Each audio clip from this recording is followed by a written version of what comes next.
In this lesson, I'm going to demonstrate how to use the Python interpreter both interactively and by writing a script or a program. First thing we need to do is open a command prompt window. I already have one open. I'll give you a second to do that if you don't already have one open. Then you can either navigate to the Python directory or you can use it wherever you are if Python, the Python interpreter command, is in your path. Usually when Python is installed, it's added to your path. I like to work in the directory just because I like to save files there. So I'm going to navigate to the Python directory. I'm going to use Python 3.0 for this example, but Python 2.7 will work just as well. So to start the interactive interpreter, all you have to do is type in the command Python. And Python takes you right into the interactive shell. The shell lets you type Python expressions of all different types. So for example, I can type a number and that number evaluates to itself, typical literal expression. I can type an arithmetic expression or a numeric expression and Python will interpret that correctly. We can also print strings. So I'll print hello world. Notice how I do that. The print command requires its argument to be in parentheses. And because I'm printing a string, I put that in quote marks, and you can use double or single quotes. Let me show you what I mean. So that works. And single quotes work just as well.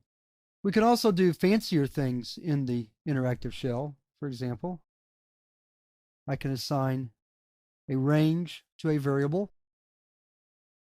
Then I can write a loop. Notice that you have to indent.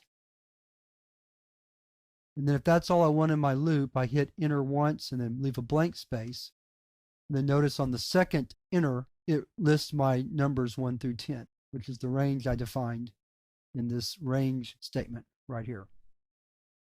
Let's do a little fancier example of the same thing. Declare variable sum equal to 0. There's a mistake. I'll leave it in because it's instructive to see where the mistakes come in. What I forgot to do was, I'm trying to write a for in loop or a for each loop, and I forgot to put my variable. So for I in numbers, we'll clear that mistake. Be sure to indent. This time we're going to add each number in the range to sum. Then to determine what the sum is, I'll just print it out. And the sum is 55 because 1 plus 2 plus 3 plus 4 ... 10 is equal to 55. That's probably enough demonstration of the interactive shell. We'll be seeing it again. So to exit out of the shell, I type exit with open and close parentheses, and that takes me back to the command prompt. Let's clear the screen. Now let me demonstrate how to use the interpreter with a script or a program.